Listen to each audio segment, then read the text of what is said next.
Lunes 10 de mayo del año 2021, un cordial saludo y bienvenidos. Soy Neife Castro y bajo la dirección general de Ley Martin damos inicio a nuestro bloque informativo. Esto es Puerto Estéreo Noticias. Recuerde, Puerto Colombia es la noticia. Un asalto a mano armada fue perpetrado por varios delincuentes a un local de venta de celulares y accesorios ubicado en la plazoleta del municipio de Puerto Colombia. El hecho, que quedó registrado por cámaras de seguridad, muestra a uno de los antisociales colocando celulares dentro de una bolsa, mientras que otro intimidaba con arma de fuego a los trabajadores, quienes fueron sometidos. Los ladrones lograron huir con cerca de 40 celulares en 2 motocicletas y, según testigos del lugar, habrían hecho disparos cuando notaron que mototaxistas los estaban persiguiendo. Al lugar hizo presencia la policía y el secretario de Gobierno de Puerto Colombia, Leonel Morrón. Según cifras de la alcaldía, desde las últimas semanas, la tasa de contagios por COVID-19 en Barranquilla continúa disminuyendo. El nivel de contagio se ubica ahora en un 23%, luego de que hace 2 semanas estaba en un 29%. Juan Manuel Alvarado, gerente para la crisis COVID-19 en el distrito, sostiene que otras cifras se han visto a la baja, como la demanda de urgencias y personas que han necesitado hospitalización. El funcionario sostuvo que, de seguir con esta tendencia, en las próximas 2 semanas seguirán disminuyendo las cifras. Desde la Alcaldía de Soledad confirmaron que en la más reciente visita de inspección y control el pasado 12 de noviembre del 2020 a la Clínica Oriental de Soledad, por parte de la Secretaría de Salud del municipio, esta IPS se encontraba cerrada.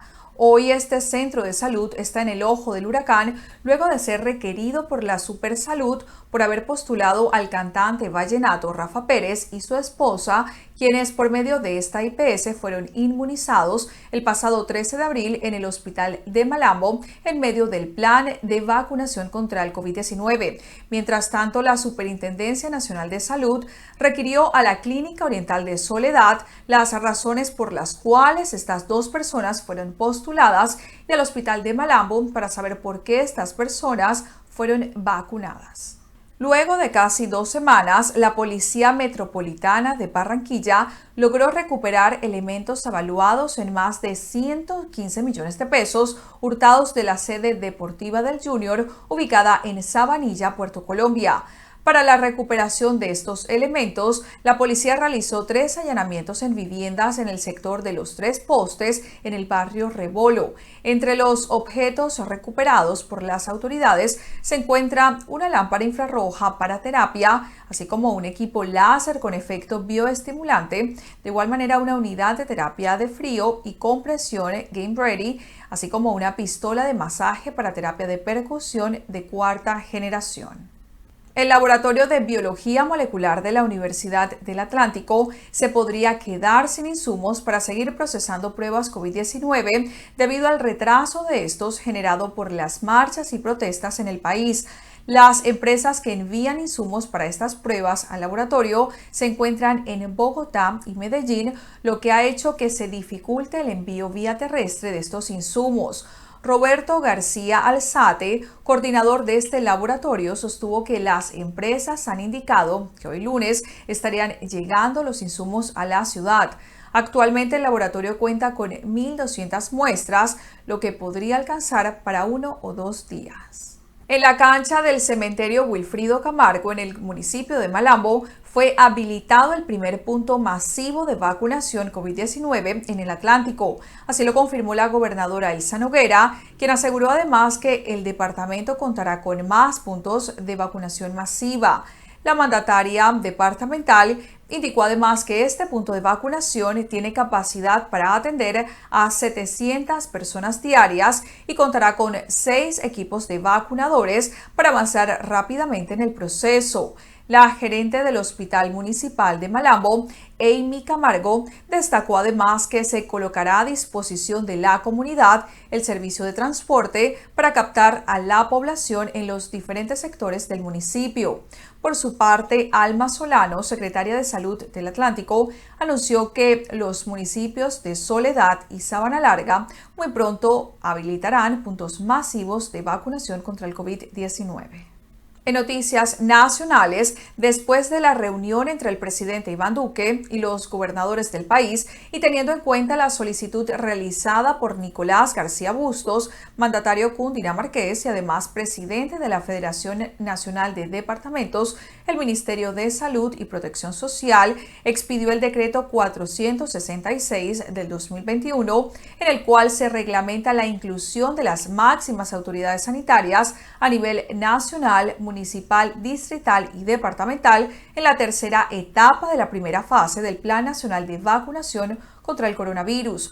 Así las cosas, los mandatarios junto con el ministro de Salud, el director del INVIMA, el director del Instituto Nacional de Salud, el Superintendente Nacional de Salud y el personal de salud pública de las secretarías y de la Unidad Administrativa Especial de Migración Colombia que trabajan en puestos de control migratorio, todos ellos accederán a la aplicación de la vacuna COVID-19 en esta tercera fase en medio del Plan Nacional de Vacunación. El presidente Iván Duque sostuvo una reunión con cerca de 40 jóvenes de regiones del país como Bogotá, Buenaventura, San Andrés, Barranquilla, Cartagena, Medellín, Montería y Cali. Durante la reunión, los jóvenes expresaron su punto de vista sobre la actual situación del país en temas como empleo, acceso a educación gratuita, medio ambiente y la necesidad de que se frene la violencia que se ha venido presentando en medio de las movilizaciones. Luego de la reunión, el presidente Iván Duque dijo a través de sus redes sociales que se trató de una reunión franca y sincera y agregó que con los jóvenes encontraron una oportunidad de construir un gran pacto por la juventud que debe ser permanente y además canalizar toda la energía que estos tienen en unión como un todo por el bien de Colombia. Jorge García, presidente de la Confederación Colombiana de Transportadores, habló acerca de la polémica que se desató luego de las afirmaciones del fiscal general de la Nación, Francisco Barbosa, de proceder con la extinción de dominio de los vehículos que obstruyan las vías del país en medio del paro nacional. Según el presidente de la Confederación de Transportadores, el fiscal general cometió un error, afirmando que en este caso no aplica la extensión de dominio porque esta figura solamente viene para capitales ilícitos del transporte o de insumos del narcotráfico. En este caso no se tipifica, pues afirma están protestando pacíficamente. García señaló además que los otros transportadores le piden al fiscal general Francisco Barbosa investigar mejor a los camiones que están laborando sin cupo.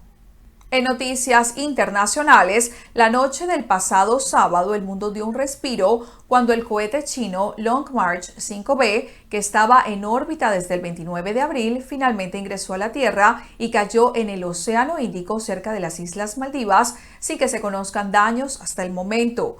A pesar de ese regreso seguro, el nuevo administrador de la NASA, Bill Nelson, criticó a China por la falta de transparencia y por el riesgo que generó a todo el mundo.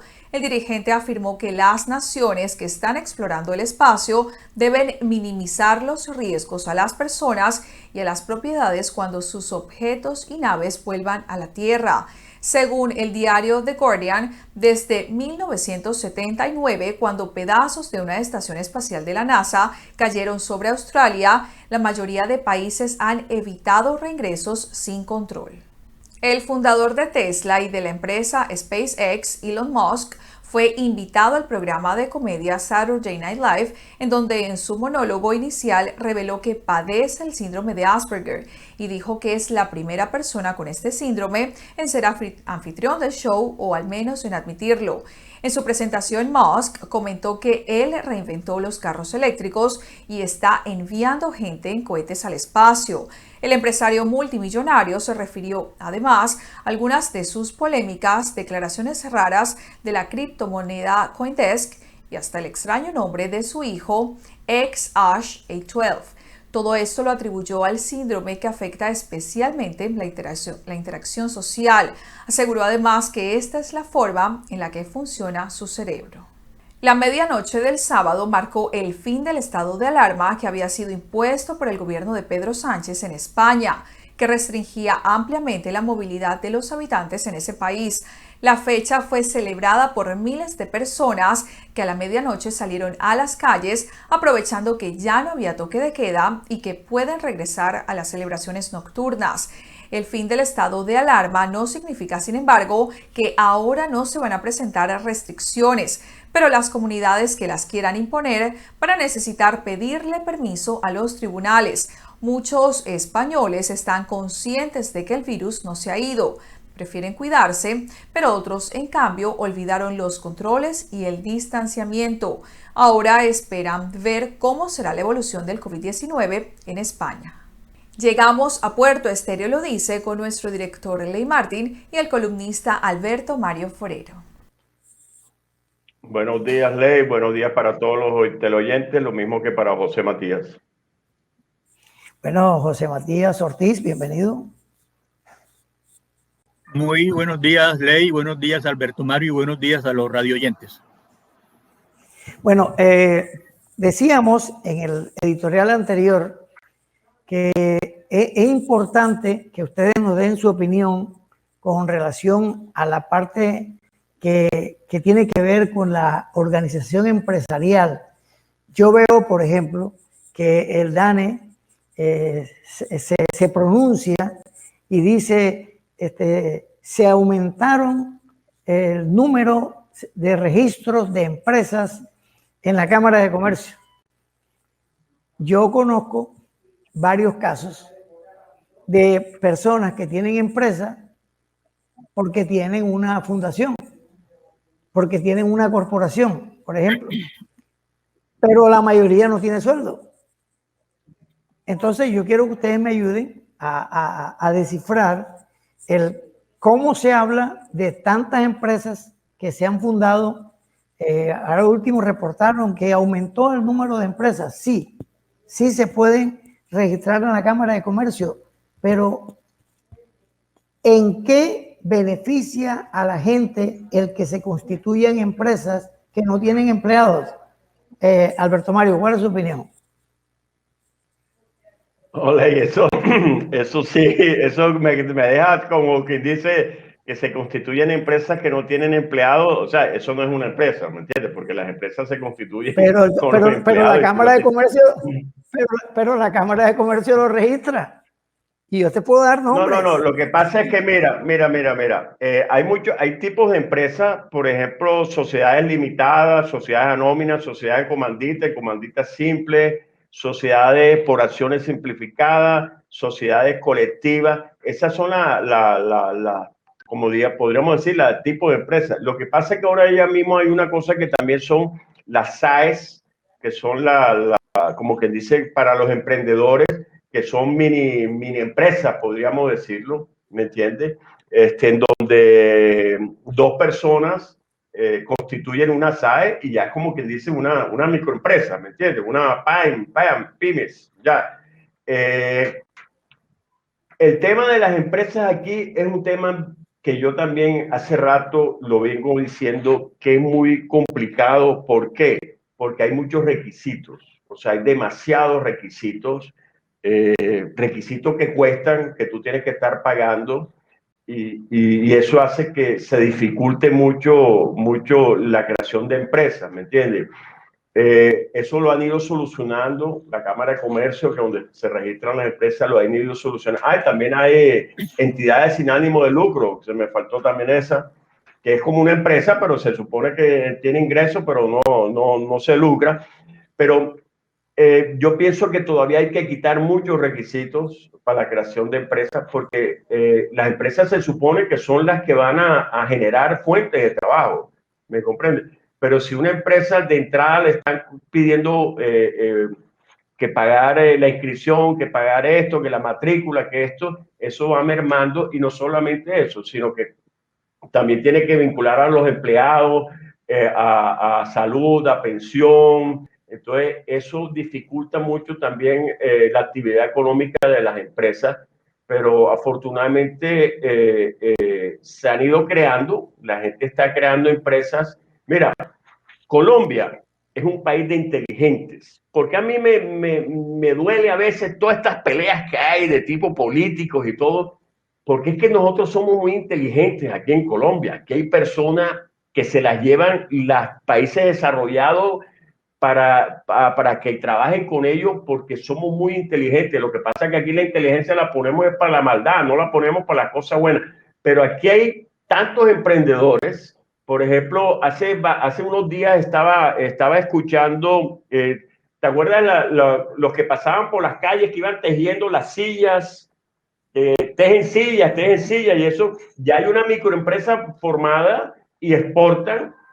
También hay otros muchachos que los entrevistaron también, que hace tapetes de lana con metal, que ya también está exportando, han ido creando, ¿me entiendes? O sea, pero al principio dicen que no fue fácil. Primero también porque los temas para exportación son difíciles y los temas para crear constituir la empresa, como te dije, son costosos y las nóminas aquí son costosas.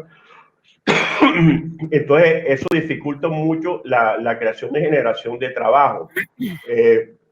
Yo te lo he comentado anteriormente que hay un nicho de mercado que lo tienen abandonado y yo creo que por ahí se podría generar muchas empresas a nivel nacional, y es lo relacionado al deporte, porque es que en el deporte, por ejemplo, con todos estos escenarios que se han construido y los parques, alrededor del deporte se pueden constituir muchas microempresas, por ejemplo, las que le hagan los implementos deportivos, zapatos, ropa, gorro.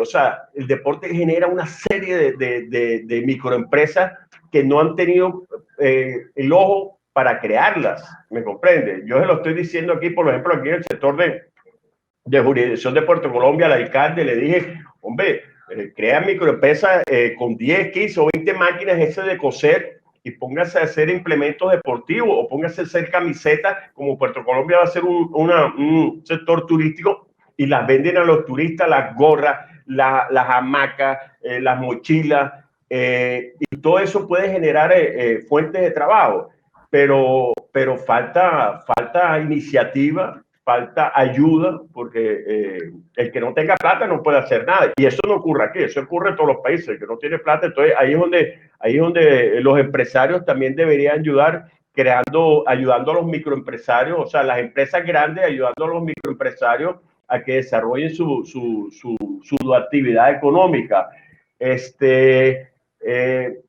Mira, para acabar con el hambre, hay que crear fuentes de trabajo. Si no se crean fuentes de trabajo, la gente seguirá en la calle informal o robando. Ahora, ¿qué se llama un ingreso digno?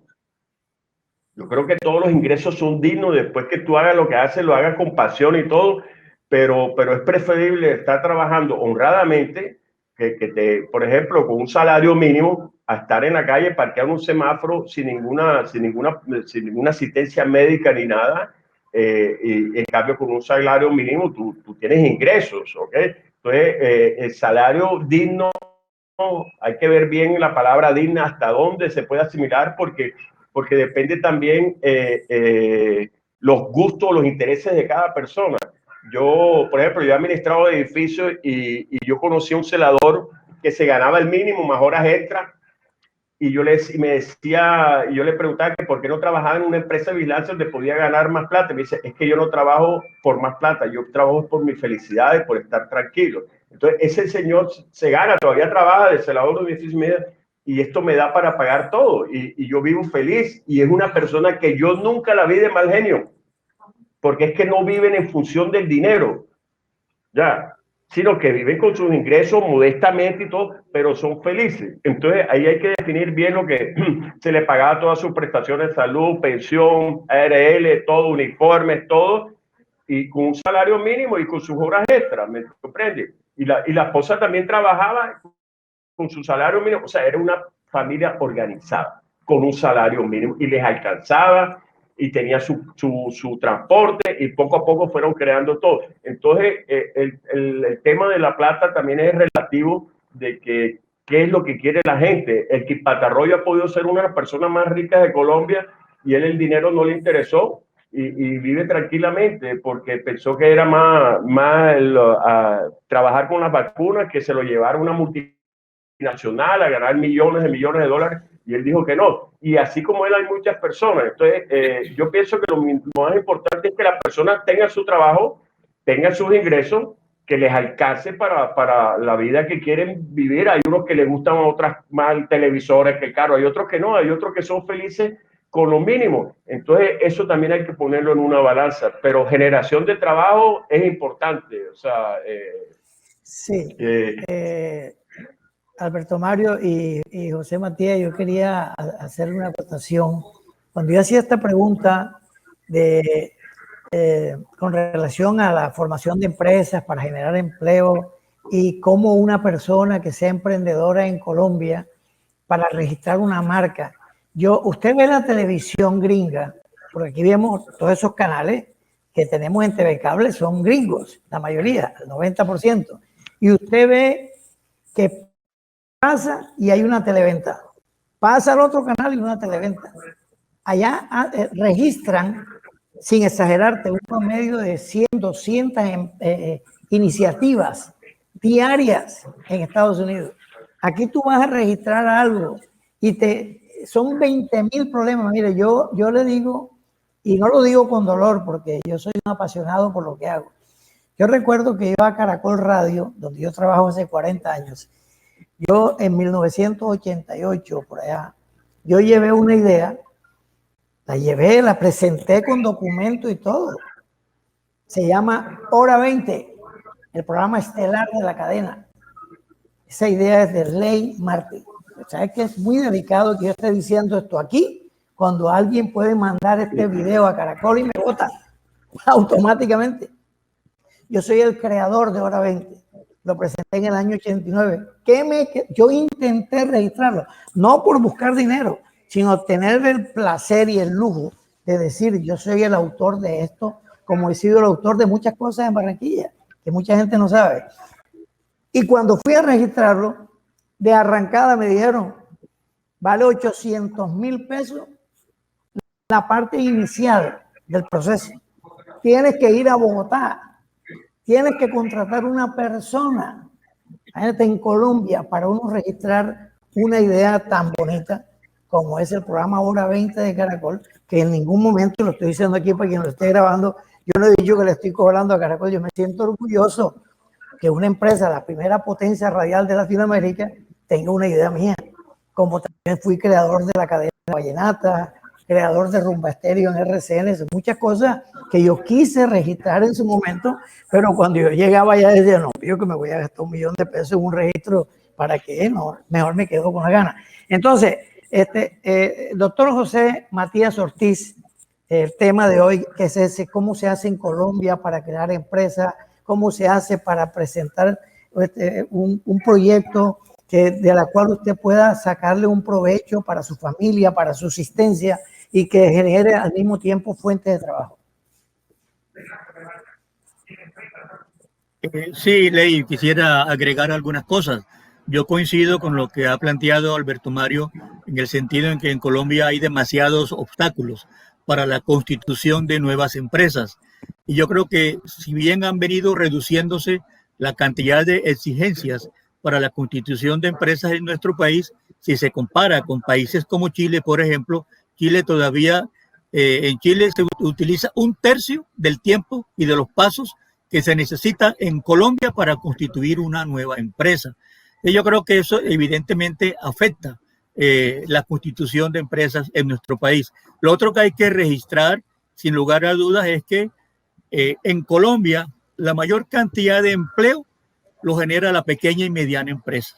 No es la gran empresa la que genera la mayor cantidad de empleo en nuestro país. La mayor cantidad de empleo está situada en el segmento de la pequeña y mediana empresa. En consecuencia, hacia ese segmento deberían ir dirigidas las políticas públicas de rescate al sector productivo y de fortalecimiento al sector productivo para evitar que se destruya el empleo de calidad y el empleo productivo. Basta pasar hoy en día por las calles de Barranquilla para ver la gran cantidad de locales comerciales desocupados con un letrero que dice esa arrienda y uno medio averigua y simplemente le dicen el COVID lo quebró. El COVID está haciendo que cierre un gran porcentaje del comercio local y igual acontece en el resto del país. La pandemia ha conllevado la ruina para una gran cantidad de pequeños y medianos inversionistas en la pequeña y mediana industria, y yo creo que a eso hay que ponerle contención si queremos salvar el empleo productivo en nuestro país. Pregunto, ¿por qué el gobierno no favorece que se genere empréstitos desde el sector financiero hacia la pequeña y mediana industria para generar nuevas empresas?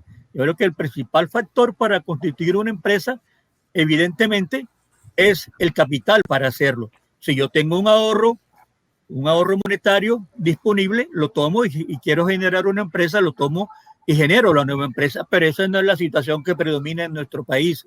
Se necesita capital productivo y ese capital tiene que surtirlo el sector financiero, pero no como ocurre hoy, que de todos los sectores económicos del país en el año 2020, el sector financiero generó unas ganancias de 14 billones de pesos. Fue el sector que más ganó y fue el sector que manejó los auxilios del gobierno para, entre otras cosas, y se nutrió de esos auxilios del gobierno el sector financiero. Entonces me parece que hay que darle una vuelta a esa tuerca y redirigir para que el sector financiero inyecte capital fresco a las personas que desean generar empresas, para que de esa manera se genere una nueva empresa, pero sobre todo logremos salvar a la pequeña y mediana industria, obviamente a la gran industria también, pero ellos tienen mayor fortaleza económica y mayor poder de aguante. Los que se están quebrando son los pequeños y medianos industriales, y es hacia ese sector donde debe dirigirse esta política pública de salvamento, porque si salvamos a la pequeña y mediana industria, estamos salvando el empleo productivo nacional predominante.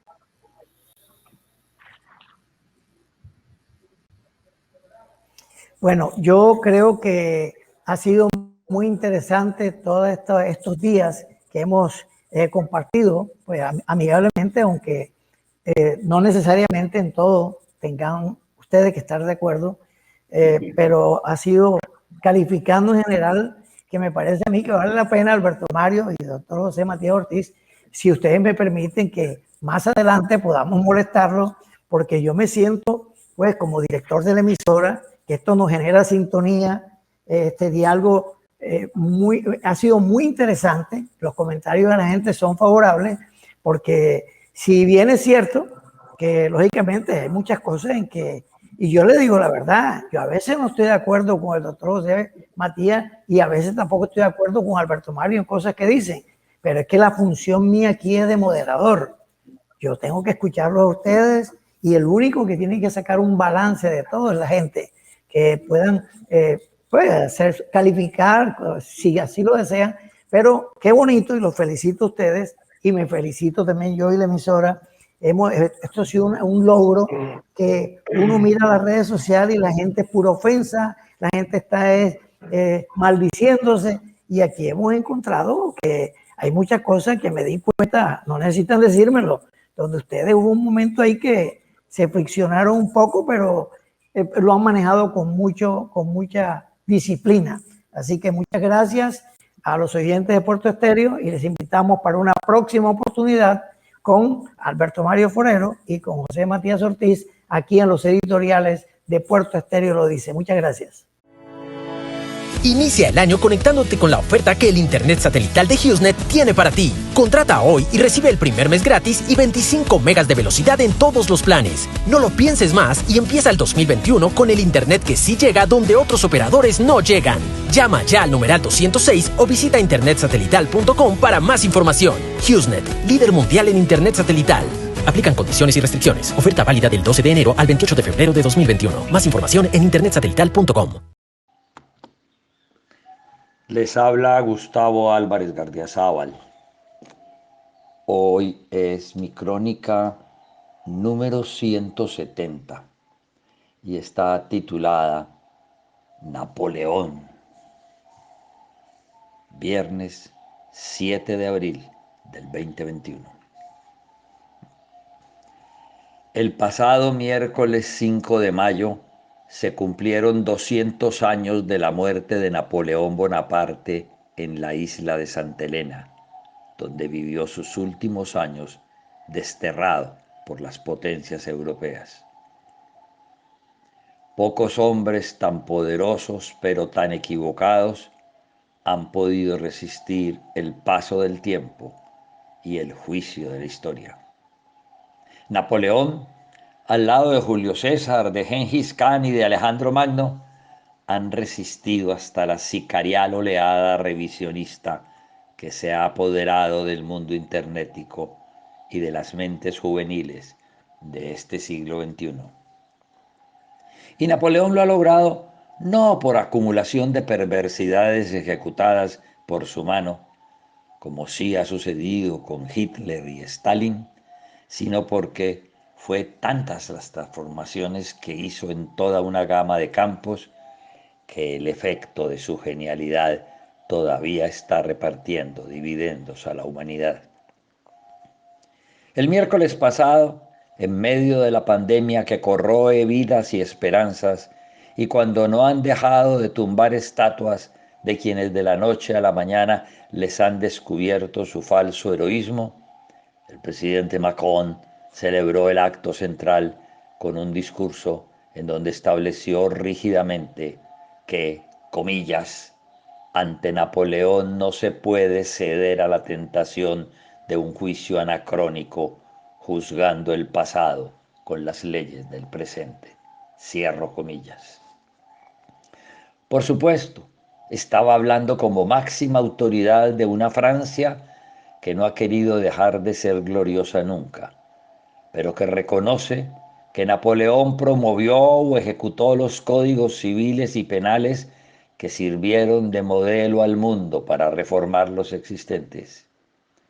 Una Francia orgullosa de tener el Arco del Triunfo, o el Puente de Austerlitz o la Rue de Rivoli, debidos todos a la visión napoleónica que además reestructuró la concepción urbanística de su país y del mundo. Su vida estuvo llena de aciertos y errores. Por ellos, Europa logró entender que podía ser una gran nación y Rusia que podía derrotar al más grande de todos los ejércitos esperando solo la llegada del invierno.